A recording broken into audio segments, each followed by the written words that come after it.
Nanti rekan-rekan juga bisa bergabung melalui Zoom ya. Saya buka dulu. Bismillahirrahmanirrahim. Assalamualaikum warahmatullahi wabarakatuh.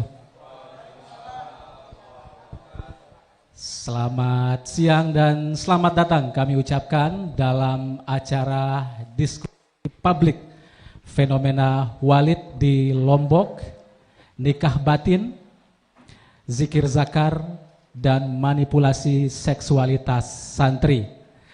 Tema ini kita angkat karena berdasarkan fenomena atau beberapa kasus yang sedang terjadi di Lombok akhir-akhir ini yang kita tahu, mulai dari kasus di Lombok Timur ya di Kota Raja, kemudian kasus di Lombok Tengah ada di Pringgarata, kemudian ada juga kasus di Sekotong, ada di Gunung Sari, dan yang terbaru juga ada di Perguruan Tinggi Islam yang notabene beliau adalah sebagai pengasuh dari asrama santri Universitas Islam Negeri Mataram.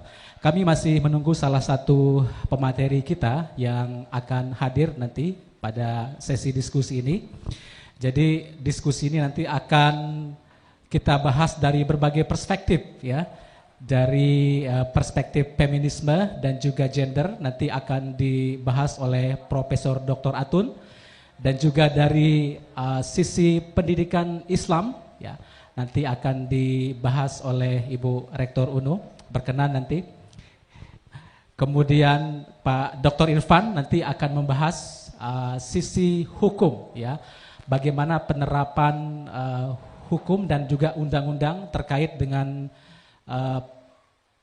pelaku dan juga korban, apakah sudah betul-betul terlaksana ya undang-undang terbaru yaitu Undang-Undang PPKS yang berkaitan dengan pencegahan dan penanggulangan tindak kekerasan seksual.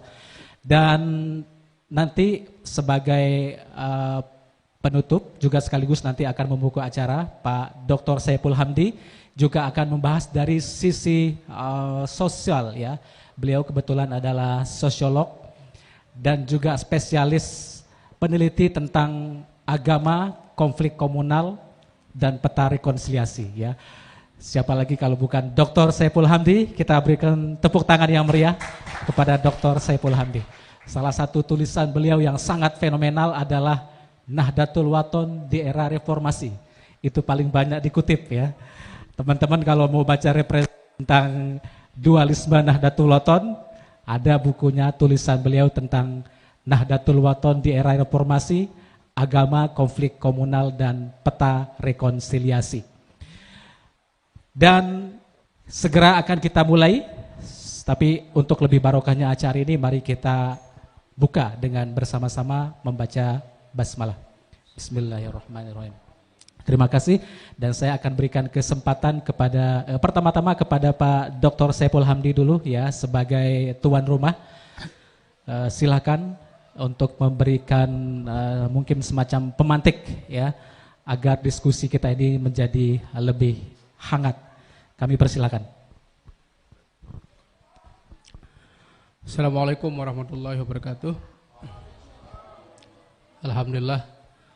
Pertama-tama terima kasih banyak Bu Rektor atas kehadirannya di tempat dan acara kita ini. Pemateri Bapak Dr. Irfan, kemudian ada Bu Prof. Atun yang masih OTW ke sini, dan teman-teman semua, kolega dan para akademisi, para aktivis, dan juga para peneliti yang hadir pada hari ini. Sebelum mulai saya ingin sedikit memperkenalkan bahwa acara ini diselenggarakan oleh salah satu pusat studi di UNU Center for Policy Development and Social Trend. Jadi salah satu center yang bergerak dalam kajian kebijakan, pembangunan, dan tren sosial. Tren di sini kita tahu tidak hanya yang sifatnya positif, tetapi juga ada yang sifatnya negatif ya. Bisa juga kita angkat sebagai salah satu topik riset. Misalkan fenomena Walid ya, dengan adanya nikah ma'rifat misalkan, atau nikah batin. Selama ini yang kita kenalkan nafkah batin gitu ya, kalau orang udah menikah gitu. Tapi ini tiba-tiba lompat jadi nikah batin gitu, nikah ma'rifat. Saya kira ini salah satu tren. Apakah ini bagian dari solusi atau tantangan atau ancaman ya? Karena kita tahu, siapa tahu kiai-kiai kita, tuan guru kita sibuk ya. Kalau nikah lagi, wah ini harus ada wali, harus ada pesta lagi, izin istri misalkan ya. Ini ribet gitu, tiba-tiba muncullah istilah nikah ma'rifat ya, atau nikah batin ini. Kalau kita lihat konstruksi sosialnya. Nah ini salah satu tren ya, tren sosial yang muncul di masyarakat kita yang sedang menghadapi banyak kompleksitas ya, mungkin kesibukan, stres dengan persoalan pekerjaan, dan kadang-kadang kalau kita berpikir apakah ada hubungannya dengan agama apa enggak begitu. Tentu secara syariat mungkin ada semacam penyimpangan ya, karena tidak lazim begitu. Tetapi apa yang terjadi kalau kita lihat yang berkembang sekarang bahwa ini sudah dianggap menjadi tren baru dalam kehidupan di pesantren. Nah itu salah satu kajian kita di Center for Policy Development and Social Trend. Kemudian yang kedua, kebetulan tempat ini salah satu tempat nongkrong, makanya kita sebut dengan cyber workspace. Jadi teman-teman bisa kerja di sini. Mohon maaf karena sederhana sekali kita baru ini. Jadi teman-teman boleh bekerja, kopinya juga murah, cukup 7.000 udah bisa minum kopi di sini ya. Nah ini kita ingin orientasinya ada kegiatan intelektual. Mungkin ada 3 hal yang ingin saya singgung sedikit terkait dengan banyaknya fenomena walid yang berkembang di Indonesia, ya, terutama di Lombok akhir-akhir ini, karena kita tahu sebelum munculnya kasus yang ada di Gunung Sari, ya, sebelumnya ada juga pesantren yang di Kota Raja, kemudian yang di Pringgabaya. Nah yang tidak tersorot mungkin di Sekotong ya, di Lombok Barat. Nah, lalu muncullah yang di Gunung Sari ini. Saya kira ini fenomena yang mungkin perlu mendapat perhatian serius dari pemerintah maupun akademisi. Apalagi misalkan sekelas kampus ya, ini sudah juga menjadi sasaran bagi kelompok walid ya, yang mencoba untuk memanipulasi simbol-simbol keagamaan sebagai jalan ya, mendominasi seksualitas santri. Kalau bahasa saya mungkin mendominasi ya, karena kita tahu konsep walid ini muncul dari salah satu film bid'ah, mungkin teman-teman pasti sudah hafal ya. Ternyata dari sisi sosiologis ini menarik juga ya, ketika seorang kiai atau santri atau tuan guru yang kekuasaannya sangat sentralistik ya, bahwa seluruh kekuasaan ada di mereka, pengambil kebijakan, owner pesantren ya, yang menggaji guru-guru, apalagi, dan ini saya lihat gap antara santri dengan seorang kiai atau tuan guru sangat jauh sekali, sehingga ini yang menimbulkan potensi-potensi terjadinya kekerasan seksual di satu sisi ya, karena sentralistik kekuasaan tadi itu, atau yang disebut dengan power dynamic ya. Jadi dinamika kekuasaan seorang kiai terhadap lingkungannya. Jadi mereka sangat powerful, sangat otoritatif, semua ada di tangan kiai. Teman-teman mungkin masih ingat yang ada di Bandung, ada 13 kasus yang pemerkosaan yang terjadi terhadap santrinya, dan udah banyak yang melahirkan juga ya, yang hamil.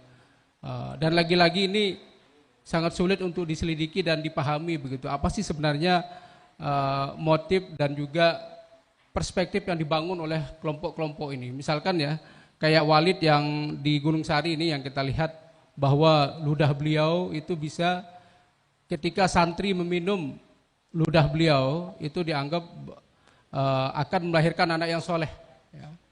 Kalau beliau berhubungan dan memberkati rahim juga, bahwa keturunannya nanti akan menjadi kiai atau akan menjadi tuan guru. Nah ini kan yang kemudian berkembang di masyarakat. Nah lalu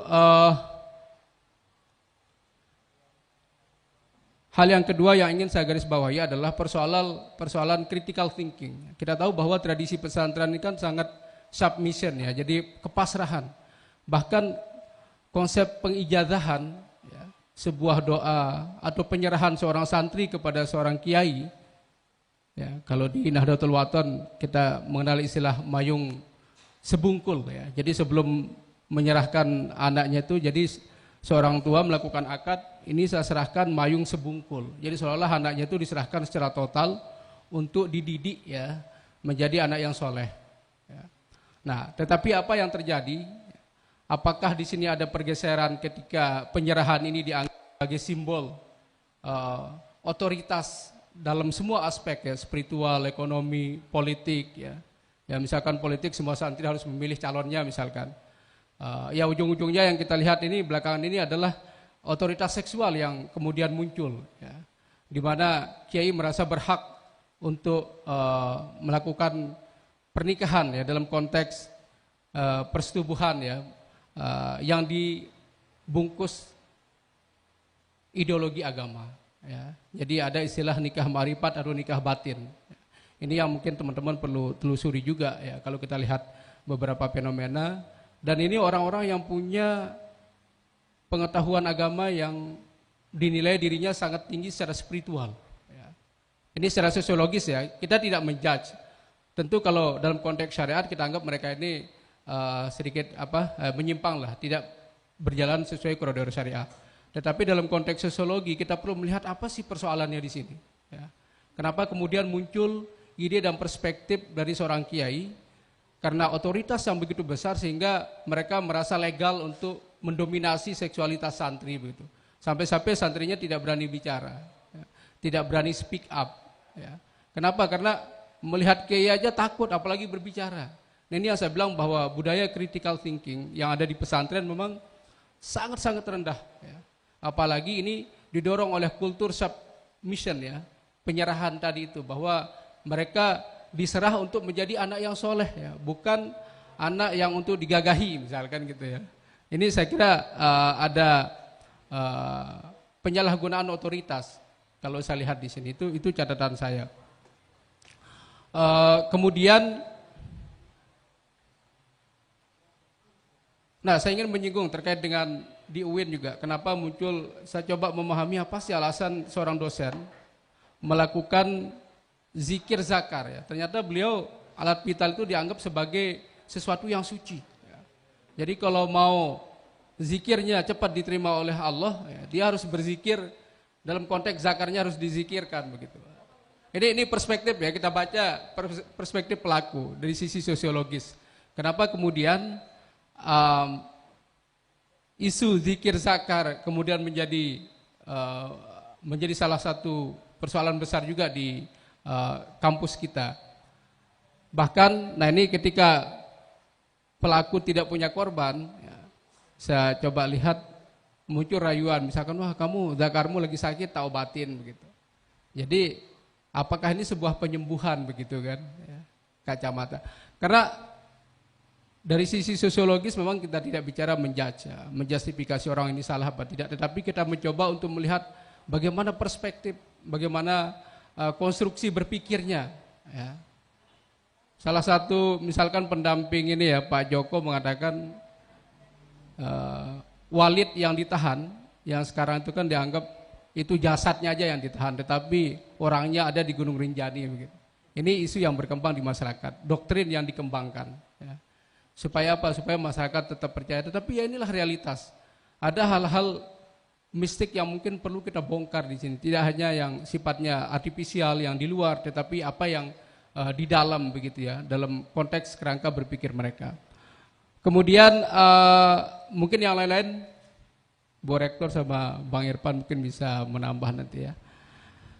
Nah satu lagi mungkin catatan saya terhadap teman-teman yang azwaja, Nahdien kelompok Nahdiyah ini, apakah kemudian segregasi itu sangat penting ya, antara santri dengan santriwati. Karena kalau kita lihat misalkan di kelompok Salafi gitu ya, melihat perempuan aja nggak boleh misalkan, harus bercadar dan dia harus terpisah. Nah di kita di kultur Nahdien, karena seksualitas tidak dianggap sebagai beban sosial ya, dianggap hal yang biasa lah. Apalagi kultur Nusantara begitu, kita tiap hari bertemu, ngobrol gitu kan. Kenapa? Karena memang kita dikontrol secara sosial. Kalau ada yang melakukan negatif pasti diomongin oleh masyarakat di lingkungannya begitu. Nah, apakah kita butuh segregasi nggak di sini? Kita memperkuat bahwa perempuan ya udah pondok di perempuan, yang laki pondok di laki-laki. Atau misalkan yang perempuan dibatasi gurunya, jam ngajarnya harus dibatasi sehingga potensi-potensi terjadinya pelecehan dan lain-lain itu bisa ditanggulangi begitu. Mungkin itu Mas Zaki dari saya sebagai pemantik diskusi. Saya serahkan ke moderator. Sekian. Assalamualaikum warahmatullahi wabarakatuh. Waalaikumsalam warahmatullahi wabarakatuh. Terima kasih Pak Dr. Saiful Hamdi. Minimal tadi ada 3 poin yang menjadi pembahasan utama oleh Pak Dr. Saiful Hamdi. Pertama adalah tentang sentralistik kekuasaan di pesantren ya. Bagaimana seorang pemimpin benar-benar mengendalikan kekuasaan sehingga rentan untuk dimanipulasi. Kemudian yang kedua adalah tentang Sami'na wa ta'na, bagaimana tradisi critical thinking di pesantren itu apakah sudah berjalan atau tidak ya. Selama ini pesantren itu berupaya untuk mendemonstrasikan atau mengkampanyekan pendidikan inklusif ya. Tetapi nyatanya di pesantren ternyata masih sangat eksklusif ya. Kira-kira begitu. Ya, selanjutnya saya akan berikan kesempatan kepada pembicara kedua. Beliau ini juga sekaligus sebagai kajiannya banyak juga tentang pendidikan di pesantren ya. Selain sebagai rektor di Universitas Nahdlatul Ulama, beliau juga sebagai pengurus di pesantren ya, di Qomaril Huda ya, Bu ya, mungkin ya. Silakan saya berikan kesempatan kepada Bu Dr. Baik Mulyana untuk memberikan paparannya ya terkait dengan fenomena walid di Lombok ya, nikah batin, zikir zakar dan juga manipulasi seksualitas santri. Kepada Bu Dr. Mulyana kami persilakan.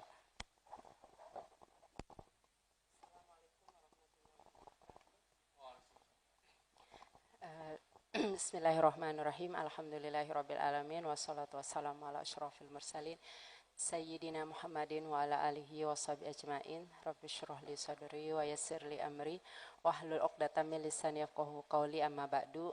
Yang saya hormati para narasumber, ada Pak tuan rumah ini Pak Dr. Hamdi, kemudian Ketua IKADIN sekaligus WR3 UNU Pak Dr. Irfan, kemudian tentu saja sahabat moderator Pak Dr. Zaki ya, sahabat-sahabat peserta diskusi yang saya cintai, saya banggakan, hadir juga secara Zoom. Ada yang saya hormati Ketua FKUB Tuan Guru Muhammad Subki Sasaki. Alhamdulillah, sebenarnya ini tema yang cukup sensitif dan menjadi sesuatu yang sebenarnya di dalam benak kita masyarakat, tidak hanya hari ini, sebenarnya ini masalah-masalah yang terus berulang ya, dan menjadi kegelisahan kita bersama. Cuman mungkin momentumnya saja yang hari ini menjadi kayak kita ketemu momentumnya untuk membicarakan ini dan membedah satu persatu. Saya juga tadi disebut pengurus pesantren. Iya, berbicara seperti ini sebenarnya juga sama dengan menelanjangi diri kita sendiri. Tetapi kita harus mulai jujur pada diri kita dan sebagaimana kita ingin memberikan sesuatu yang menjadi hak generasi berikutnya. Mungkin hari ini kita bisa berdiam diri atau menikmati apa saja yang dalam tanda petik warisan dari kebudayaan kita. Itu kan sebenarnya juga mungkin secara sadar atau tidak sadar generasi pendahulu kita tidak mungkin tidak pernah memperkirakan akan seperti ini warisan yang dia berikan kepada kita, sehingga kita memilih lebih banyak diam terkait dengan persoalan-persoalan dalam tanda petik ya seksualitas gitu. Baik itu menyangkut seksualitas apakah laki-laki atau perempuan. Karena dalam pemahaman saya juga kita membaca referensi misalnya persoalan seksualitas ini kan sama usianya dengan sejarah kehidupannya, bahwa bagaimana misalnya dari sisi teologis kita memahami bahwa persoalan penciptaan pun tidak lepas dari persoalan hubungan terkait dengan seksualitas ya. Bagaimana Adam diciptakan, kemudian bagaimana Hawa diciptakan, mitos-mitos Israeliat yang kita nikmati dalam doktrin keagamaan kita, itu juga mohon maaf saya pun lama menikmati itu gitu. Tetapi setelah kita belajar, meningkatkan literasi keagamaan kita juga, ternyata salah gitu, bahwa proses-proses penciptaan kita manusia laki-laki dan perempuan tidak sama dengan apa yang didoktrinkan gitu. Mungkin di antara kita juga sahabat-sahabat saya yang hadir di hari ini juga mungkin masih merasa bahwa atau mungkin dalam pikirannya terbersit perempuan juga diciptakan dari tulang rusuk laki-laki gitu. Ya kan mungkin masih dan berhak sampai menjadi otoritas keyakinannya bahwa memang perempuan makhluk kedua dan ya artinya superior sifat-sifat itu laki-laki. Dan saya pun keluar dari pemahaman itu tidak mudah gitu. Tidak mudah, ini saya berbicara sebagai perempuan juga, sebagai mungkin hari ini kebetulan dikasih amanah sebagai rektor UNU atau apa sajalah peran-peran saya, tapi saya ingin menyampaikan bahwa kita tidak boleh diam terkait dengan hal-hal yang menyangkut bagaimana seseorang itu memaknai eksistensi dirinya, memaknai kehadirannya di muka bumi ini sebagai khalifah, apakah dia diciptakan dengan jenis kelamin laki-laki atau perempuan. Karena saya yakin juga tidak mudah menjadi laki-laki dan apalagi tidak mudah menjadi perempuan dengan sistem doktrin yang kita terima. Gitu. Saya mungkin agak menjadi hari ini gitu ya tidak mudah juga gitu, tidak mudah melepaskan diri bahwa bagaimana saya mensiasati keadaan bahwa saya tidak boleh kuliah jauh-jauh, sekolah jauh-jauh, harus kalau bisa pulang ini. Nah, itu juga bagaimana cara seseorang, anak apakah itu laki-laki atau perempuan, memandang seksualitasnya. Ya, mohon maaf, apa saja yang boleh kita buka, apa saja yang boleh diakses oleh publik terkait dengan diri kita, apakah fisiologis kita, fisik kita, maupun pikiran-pikiran kita. Nah, saya pun misalnya hari ini disuruh menulis perasaan saya atau apa, pasti tidak bisa. Karena itu menyangkut doktrin yang saya terima bahwa hal-hal yang bersifat privasi itu adalah milik kamu sendiri. Nah, jadi termasuk pikiran memberontak pun, misalnya menulis ketidakadilan, itu harus berjuang dulu di dalam diri karena itu menyangkut nanti membuka aib orang dan lain sebagainya, itu berperang di dalam diri kita gitu. Nah, ini juga bagian dari bagaimana cara kita memaknai eksistensi kita dan kehadiran kita di muka bumi sebagai khalifah tadi. Nah, mungkin itu pengantar yang panjang ya Pak ya, tetapi maksud saya persoalan yang hari ini hangat ini, mau walid kayak namanya, mau isu eksploitasi seksual, mau pelecehan, mau pemerkosaan atau apa saja sebenarnya, pada dasarnya ketika kita tidak menyadari bahwa apa yang kita lakukan itu memiliki dampak kepada kehidupan kita dan orang lain, pasti kita akan menjadi semena-mena.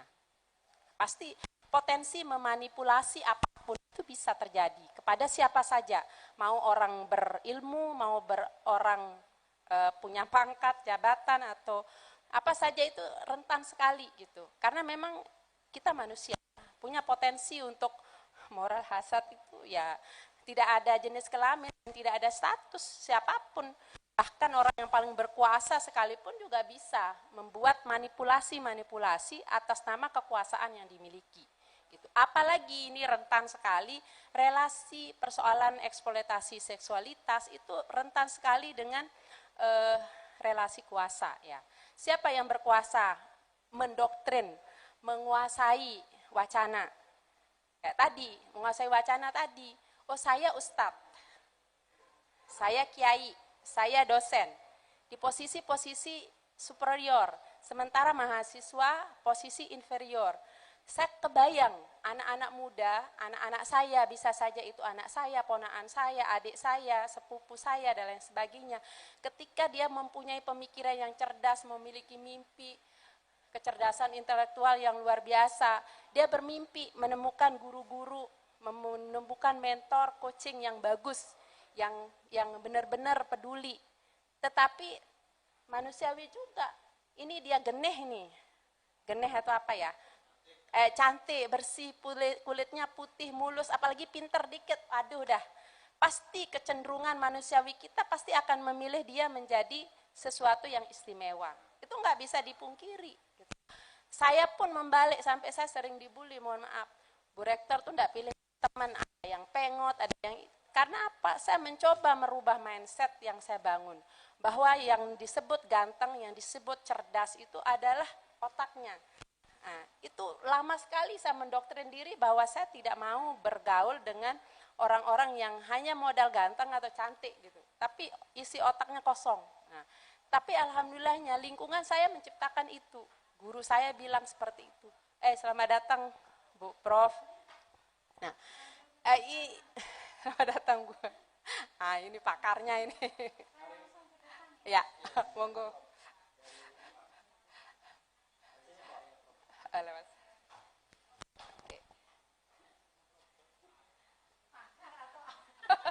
Pakarnya ini. Malu juga kita pakar-pakar soal gini. Bukan pakar soal eksploitasinya. Ya, saya ulangi ya. Ini masalah relasi, Pak. Nah, jadi siapa yang menguasai wacana? Siapa menguasai doktrin? Siapa yang menguasai tadi indikator-indikator kesalehan itu kan diproduksi gitu. Nah sekarang maksud saya ketika kita bicara tentang nikah batin, nikah makrifat, zikir zakar, atau apa mungkin nama-nama setelah itu, intinya adalah bagaimana persoalan orientasi seksual, imajinasi seksual mereka yang dalam tanda petik ya pasti menyimpang. Karena kalau sudah secara fitrah pasti kita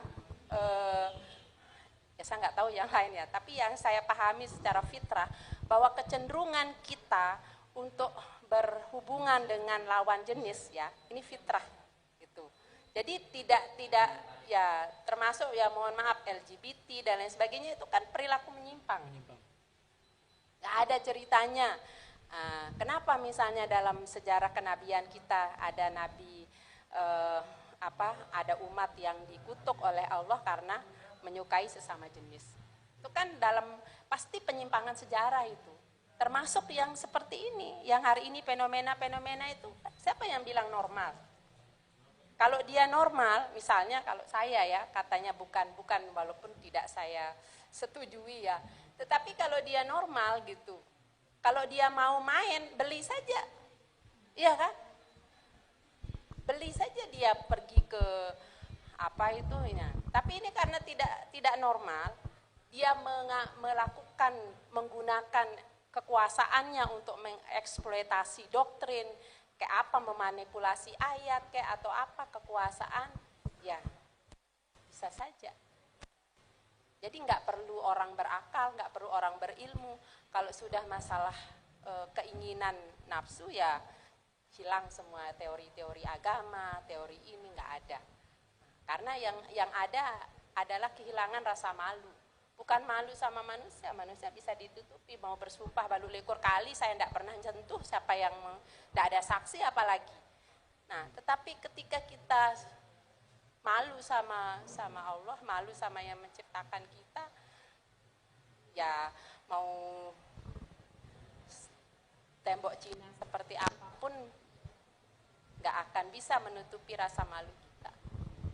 Nah ini persoalan, tetapi saya melihat dari sudut pendidikan Islam ya, yang poin yang ketiga yang ingin saya sampaikan sebenarnya adalah sebenarnya pendidikan Islam itu menjadi sesuatu yang mau tidak mau, mungkin secara Anda bilang teori gitu. Tetapi tidak. Saya meyakini bahwa pola pendidikan Islam itu menjadi sesuatu benteng bagi siapapun. Tidak hanya bagi tokoh ya, tetapi bagi kita semua. Karena ini menjadi hak generasi berikutnya kita melahirkan sistem nilai yang bagus. Apa sistem nilai yang bagus? Ya tadi, nilai-nilai penghargaan kepada sesama manusia. Ya mohon maaf, kita saja kalau sesama pasangan, sebagai suami atau istri, kalau misalnya istri kita lagi, mohon maaf, lagi tidak berhajat, itu terasa. Kecuali Anda memang suami yang tega. Ya mohon maaf, saya nggak tahu nih, ada anak-anak di depan saya ini kan mungkin belum. Tapi yang sudah, itu nggak bisa dibohongi nuranimu. Bahwa aku lagi capek ini Pak, gitu. Mungkin mulut kita karena masih ada doktrin suami kita hormati atau apa gitu. Tapi nurani kita pasti merasakan bahwa istri saya tidak fine, tidak baik-baik Jadi saja. ada peluang kekerasan seksual juga di hubungan suami istri. Jadi bukan masalahnya apalagi orang lain ya, mohon maaf, tidak ada hubungan emosional yang kuat. Kita saja itu terasa. Namanya suami istri apalagi sudah lama, sakinah, mawaddah, warahmah, gak usah pakai apa-apa, isyarat aja kita udah tahu suami kita mau apa tidak, istri kita menolak atau tidak, itu paham. Jadi gak perlu, aku lagi mau, gak perlu. Cukup ada kita pahami bahasa isyarat mata, gestur tubuh, sentuhan apa, itu sudah paham kita. Lah, kalau ini kita sendiri tidak punya otoritas pada tubuh kita sendiri, duduk, gimana? Coba lihat, itu kan modus-modus di mana memang pikirannya aja yang lagi jorok itu. Oh ini hati-hati nih mahasiswa saya. Tapi saya juga sering diprotes nih, sahabat-sahabat, sama dosen-dosen saya juga dosen-dosen muda semua gitu. Mahasiswi sekarang juga maupun mahasiswa itu berani juga katanya. Kenapa? Dia bilang, Pak, Bang, dia bilang, Bang, hari ini masuk enggak? Dia bilang. Karena ada dosen memang yang tidak mau dipanggil Bapak.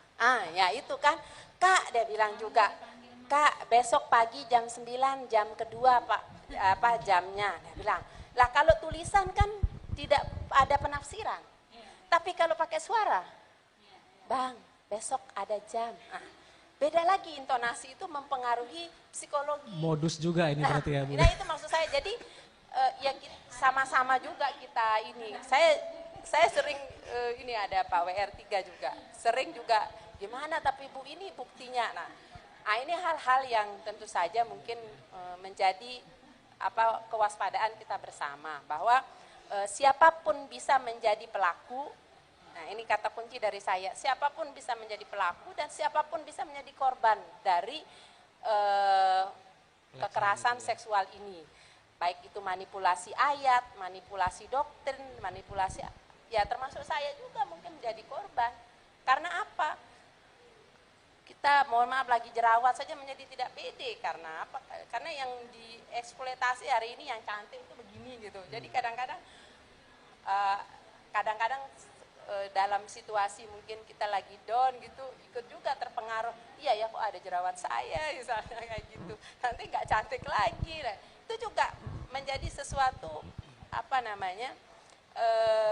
bagaimana kita memaknai diri kita sebagai perempuan atau sebagai laki-laki, termasuk juga orientasi seksual kita gitu. Makanya saya mohon sekali pada ibu-ibu, orang tua terutama ya, ini kuatkan pendidikan agama di keluarga. Nah, tidak hanya pendidikan agama lah, pokoknya pendidikan di keluarga. Penuhkan anak-anak kita dengan cinta kasih di dalam keluarga sehingga mereka tidak membutuhkan apapun di luar. Nah ini kata kunci nih, sahabat-sahabat semua yang mungkin yang belum menikah gitu kan, dan mahasiswa yang di depan saya mungkin gitu. Penuhkan cinta kasih itu pada anak-anak Anda. Sehingga mereka tidak membutuhkan apa lagi di luar, perhatian kayak ini gitu. Karena apa, saya kebayang Bu Prof, bagaimana perempuan misalnya yang hari ini kan banyak korban tuh perempuan ya. Bagaimana anak-anak perempuan yang cerdas-cerdas yang masa-masa sanawiyah atau aliyah, tapi mereka tidak menemukan guru perempuan yang banyak. Mohon maaf, jadi asatisnya lah misalnya yang bisa bahasa Arab, bisa ngaji kitab, dan ini dalam tanda petik selevel dari tuan guru kita, belum banyak. Nah, saya kebayang sehingga apa? Santri-santriwati atau anak-anak perempuan-perempuan kita yang dititip di pesantren itu mau tidak mau dididik oleh ustadz-ustadznya yang banyak-banyak laki-laki, yang lebih banyak, mohon maaf. Nah, kita juga, saya juga berpikir sebagai hari ini juga pimpinan pesantren, bagaimana saya memproduksi, kita bersama memproduksi juga lebih banyak ustazah-ustazah ya, yang mengerti persoalan-persoalan menguasai kitab dan lain sebagainya, sehingga ruang-ruang tanda petik eksploitasi seksual santri nanti menjadi kecil gitu.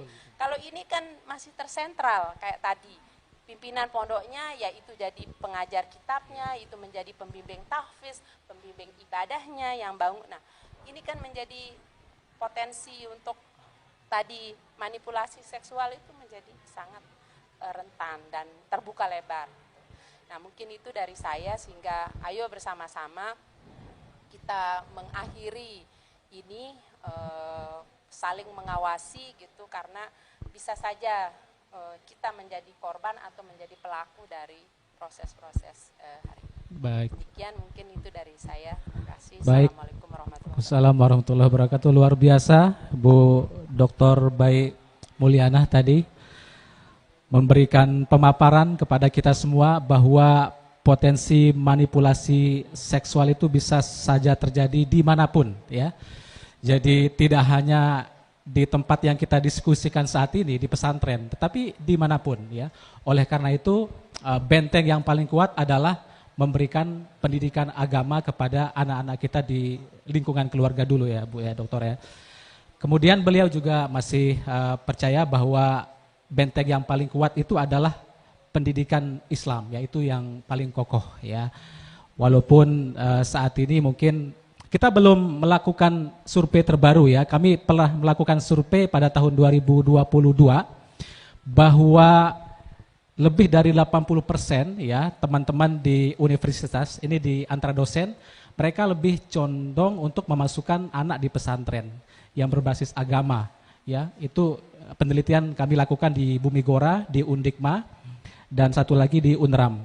Jadi kampus-kampus yang tidak berbasis agama pun mereka akan condong memasukkan anak di pesantren ya. Itu sebelum viral kasus-kasus ini ya.